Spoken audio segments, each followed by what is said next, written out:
Hello, Internet. It's not Malik Aaron, and we're about to do a movie review.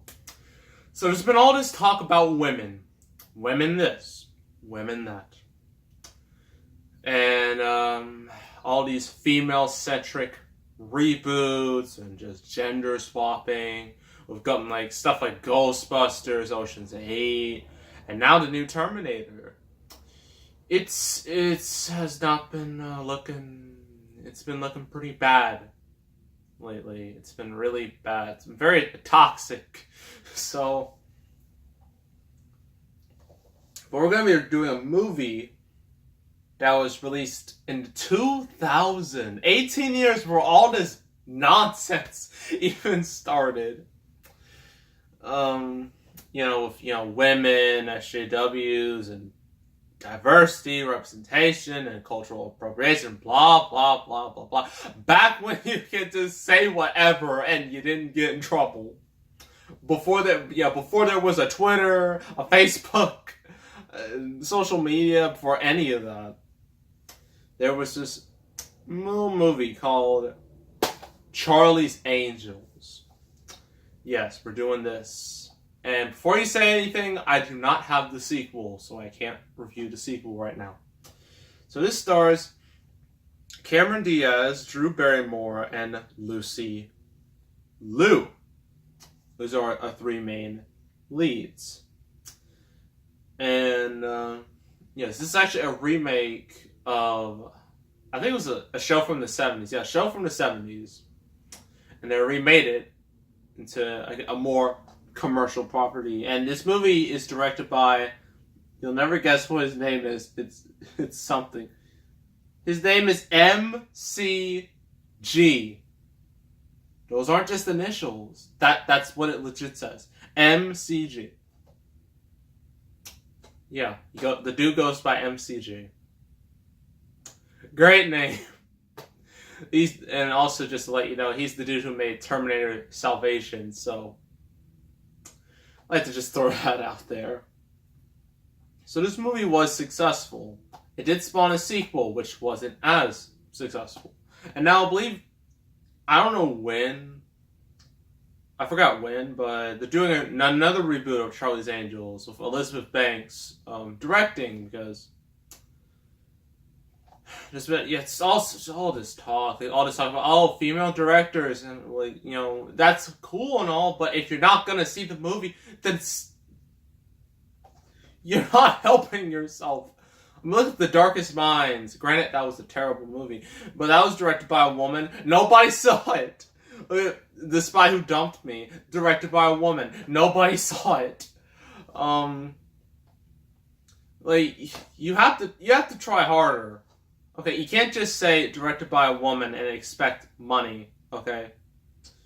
You need a good story, you need good advertisements, you need good trailers, you need a good cast, you need a good director. You need a whole lot of things. You can't just pull the my diversity card and think that's enough, because it's not.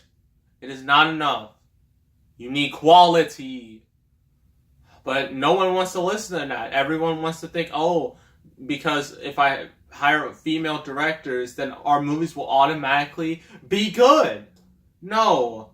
If the person's talented, then yes. If they're not talented, if you just hire them for the sake of sounding good, from PR, then no, I hate that. Sorry about the little rant on all this diversity, SJW, women representation crap that's been going on. I wish it didn't come to this, but it's just gotten so bad that I just absolutely hate it. No. I hate forced feminism. It is the worst thing in the world. Thankfully, this movie doesn't do that. It's not forced feminism, since this was in 2000, long before any of that was in the public eye. So, this movie looks automatically better. So the description of the story is actually on the bottom. I don't know why they did that, but whatever. So, wait a minute. This is a special one. Super Bit Deluxe. What the heck is that? I don't know what that is. Wait a minute. Ooh, there's stuff in here. It's just like scene selections. Back when they actually had scene selections. What's this? Super Bit. How come I never heard of Super Bit? I've never heard of this before. Super sound, super clear, the evolution of DVD. Oh yeah, this was long before Blu-rays and streaming happened. So, yeah. So the real plot. So Cameron Diaz, Drew Barrymore, and Lucy Liu star as the captivating crime-fighting trio who are masters of disguise, espionage, and martial arts. Yep, this is looking good already. When a devious mastermind embroils them in a plot to destroy individual privacy, the Angels, aided by their loyal sidekick Bosley, Bill Murray, set out to bring down the bad guys. But when a terrible secret is revealed, it makes the Angels targets for assassination. So this is more or less a spy... Well, I wouldn't call it a spy movie. It's an action movie, essentially.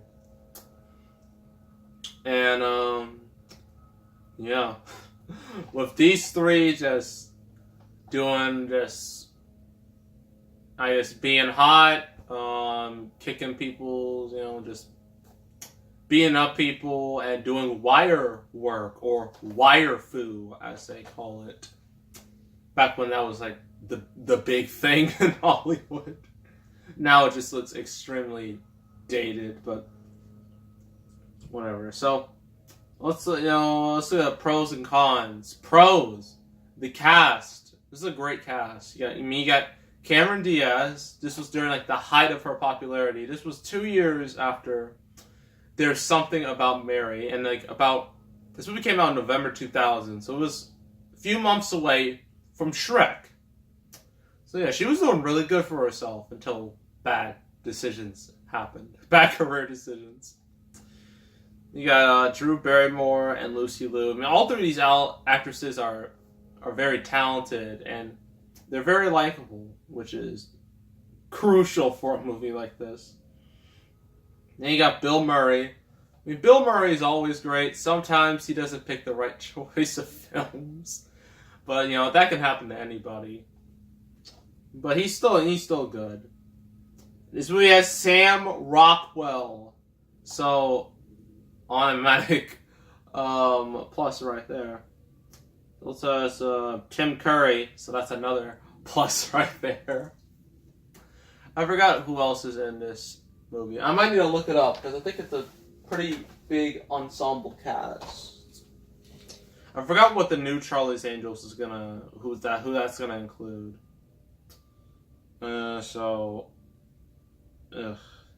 On my Amazon Kindle, #not sponsored.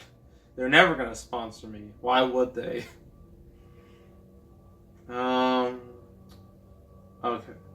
Time to Google this. Charlie's Angels. Okay.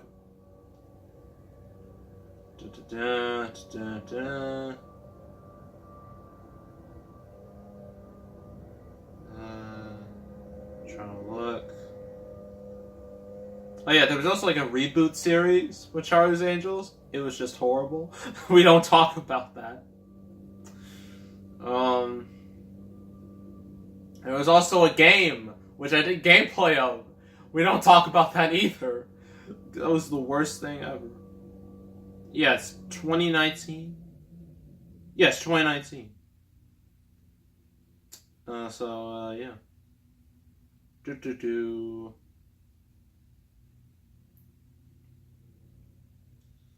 Let's look at all this. Give me the cast. Yeah. Well, Melissa McCarthy, she has a little small role. This is before, Bridesmaids and The Heat, where she started to get a great amount of momentum, and then she destroyed that momentum with Tammy. Spy was good. Tammy, The Boss, Ghostbusters 2016, Life of the Party. She's so talented. Why does she pick such horrible decisions? I don't get it. But and also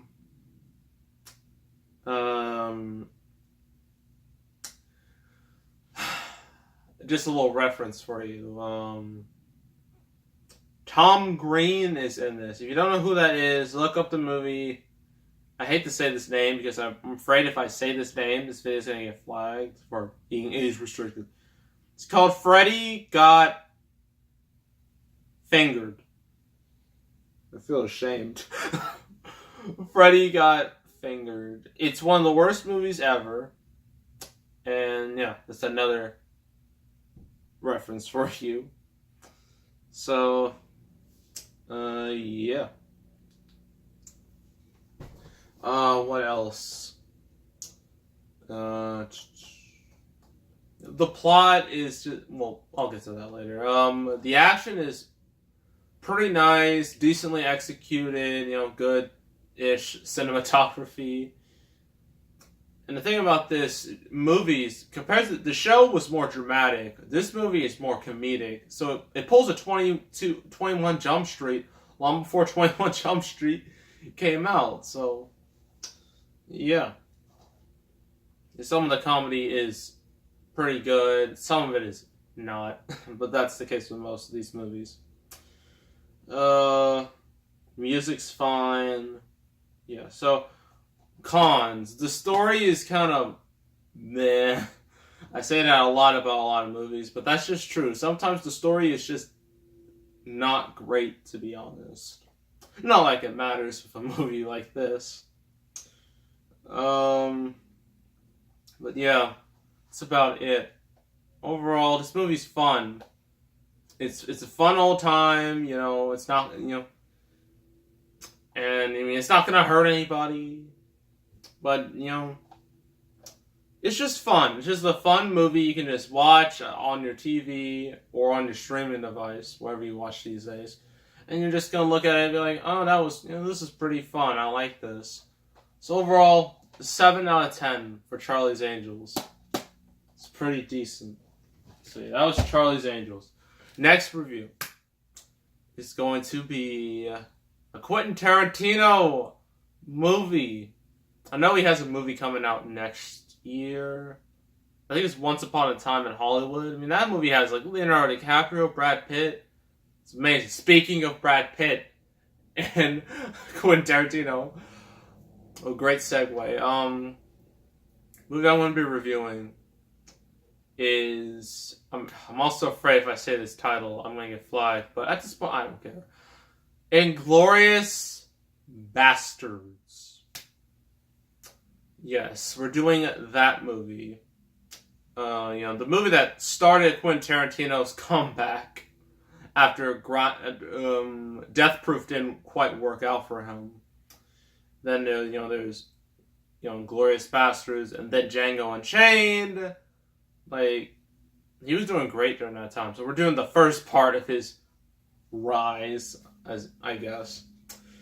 And yeah, so that'll be the next review. So make sure to subscribe, like this video, leave a comment, and I will see you all next time. And I am out.